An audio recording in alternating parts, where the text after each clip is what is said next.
Itu yang pertama. Okey, seterusnya kita tengok kepada apa yang kita nak kaji. Kita nak tengok sifat-sifat sinar katot. So, ada berapa So, yang pertama, sebab dia elektron, maka zarah bercas negatif lah elektron. So, kita perlu buktikan betul ke elektron ni bercas negatif. Yang kedua, kita nak tengok bahawa sinar katot adalah bergerak lurus dan bentuk bayang tajam. Dia bergerak lurus. Dia macam cahaya lah, bergerak lurus.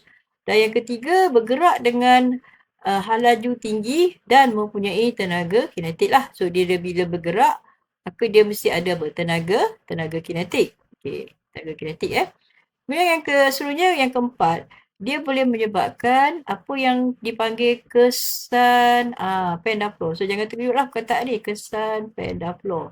So, apa itu kesan Pendaflor? Iaitu tenaga kinetik elektron, tenaga kinetik elektron bertukar ke cahaya. Telah bertukar ke cahaya. Itu yang kita panggil apa? Kesan Pendaflor. Terusnya, kita akan kaji sekejap lagi bahawa sinar katot ni adalah terpesong dalam medan elektrik dan medan magnet. So, kita akan letakkan, maksudnya dalam tube vacuum tu akan ada medan elektrik dan medan magnet dan kita lihat apa yang berlaku pada sinar katot. Okey. Tu untuk bahagian tu nak menerangkan sifat-sifat sinar katot. Okey. Kita akan kaji seterusnya untuk topik ni. Kita nak mengkaji ciri-ciri sinar katot, kita kena buat eksperimen lah. So, nak membuat eksperimen ni, kita ada dua alat lah yang di dalam makmal lah. So, alat yang pertama kita ada buat tube salib maltis dalam bahasa sebenarnya lebih sedap lagi tube palang maltis lah sebenarnya. Tube palang maltis. So, ini adalah tube palang maltis. Kenapa dia panggil tube palang maltis? Sebab dia ada palang tu. Palang tu maltis lah. Palang tu salib. Sebab tu dia panggil tube salib tu. Okay, yang kedua kita ada tube pesong ataupun tube pemesongan, lencongan. Ini yang okey, bagi tube palang maltis tadi, dia punya screen Pendaflor dekat ujung kan. Dekat ujung. Dia ada palang, tapi kalau pasal tak dekat tube pemesongan ni, screen dia di tengah kan. So, ini dia. Ini screen ini screen kat sini. Ini screen dia dalam bentuk bintang macam ni, merentasi ni. Palang maltis ni tube ni sebelah hujung kita nampak dia ni. Okey. Itu palang maltis. Okey, mari kita tengoklah eksperimen ni macam mana Okey, mari kita tengok yang pertama. Nak menyiasat sifat-sifat sinar katot.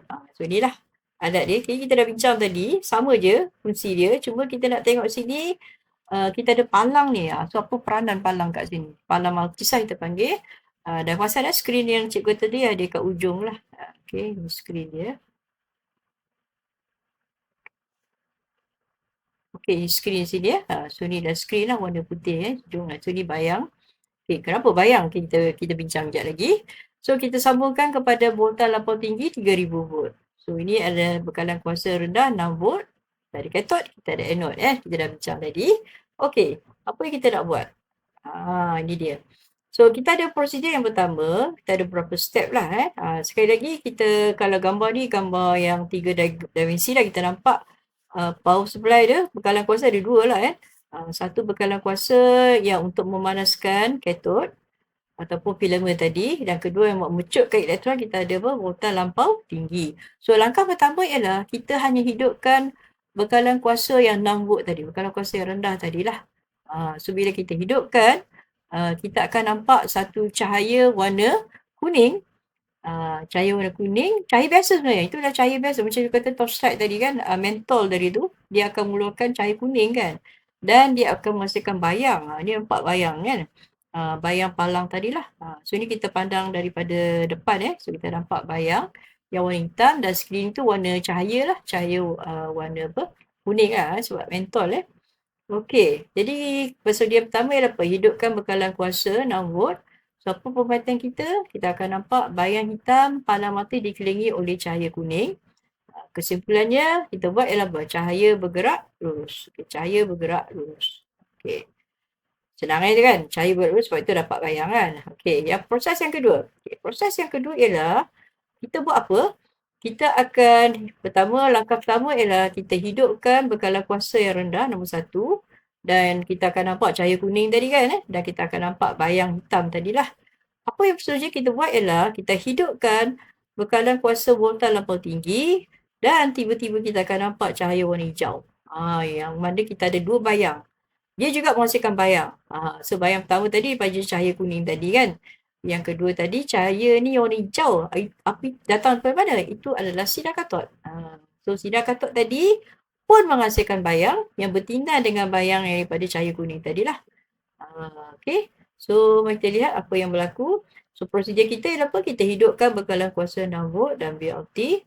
So, pemantian kita ialah satu bayang hitam pala maltis dikelilingi cahaya hijau. Sebenarnya ada 2 bayang kat situ. Tadi yang bayang disebabkan oleh cahaya kuning tadi bertindan dengan cahaya bayang hitam daripada apa? Yang dikelilingi cahaya hijau tadi. So, itu yang kita sebut sebagai apa? Sinar katod. So, penerangannya bayang hitam terbentuk atas skrin sebab sinar katod dihalang oleh palau. So, yang hijau tadi sebenarnya adalah sinar katod lah. So, bila dia hentam skrin pendaflow, akan menghasilkan kesan pendaflow tadi kan. So, tenaga kinetik sinar katod tadi bertukar kepada tenaga cahaya dan kita akan nampak dia dalam warna hijau. Sebab apa? Skrin tu ada bahan yang boleh buatkan dia warna hijau. Kalau kat makmal, kita boleh juga buat ada yang warna ungu kan. Dia depend pada apa? Bergantung kepada jenis bahan yang kita gunakan untuk skrin pendaflow. Okay. So, kita tak bincang detail lah benda tu ya. Okay, pemantian tadi kita dah bincang lah. So, kesimpulan kita ialah apa? Sinar katod bergerak lurus. So, elektron memecut dari katod ke anod dan menghentam skrin.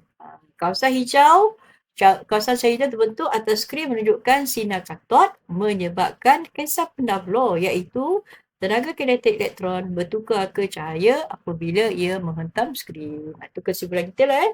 Okay, maksudnya elektron tadi bercut ke anod dan terus menghentam skrin. So, tenaga kinetik yang dia ada tu bertukar kepada tenaga cahaya dan menghasilkan warna hijau tu adalah sinar katod dan menghasilkan bayang menunjukkan sinar katod bergerak secara lurus. Okey. Kita ada gambar-gambar lagi lah. Sinar katod lah. So, kesimpulan kita, sinar katod bergerak lurus. Sinar katod menyebabkan kesan pendaflow. Sinar katod membawa tenaga kinetik yang ditukarkan kepada cahaya apabila ia menghentam skrin. Itu ialah apa? Kesan pendaflow. Okey. Ini sebenarnya yang cikgu buat kat makmal ni. Itu eksperimen dalam makmal. Okey. Ini satu lagi lah. Tu nampak anak-anak buat cikgu. Tak tahu bila ni. Ini dah kita nampak dengan jelas kan. Bayang hitam dikelilingi oleh cahaya hijau. Okey. Kita teruskan seterusnya. Kita buat eksperimen seterusnya. Kita nak menghasilkan medan magnet. So, apa kita buat ialah kita letakkan magnet di kiri dan di kanan lah. Ni. Okey. So, 2 patah magnet dengan kutub berlawanan diletakkan di sisi tiup pelamatan. Yang ni cikgu tunjuk gambar ni lebih nampak lagi lah. So, antara kiri dan kanan lah. So, ini yang kat depan ni ialah kutub utara. Okey. So, ini adalah kutub utara. So, ini adalah kutub selatan kan. Utara selatan lah. So, maknanya antara ni akan ada medan magnet lah. Jadi, api terpandang di depan. So, bayang ni sebenarnya akan terpesong lah. So, nak sama ada ke kanan ke kiri ke atas ke bawah. Itu kita gunakan. Apa yang kita buat kejap lagi kita belajar lah. Kita sebut apa? Petua tangan kiri Fleming. Last sekali cikgu ajar. Untuk menentukan arah pesungan bayang. So, 2 bayang terbentuk di atas skrin. Bayang dari cahaya kekal di tengah. Yang cahaya kuning tadi kan. Kekal, hitam tu. Tapi bayang dengan cahaya hijau di skrin terpesong ke bawah. So, menunjukkan bahawa sinar katod dipesongkan dalam medan magnet.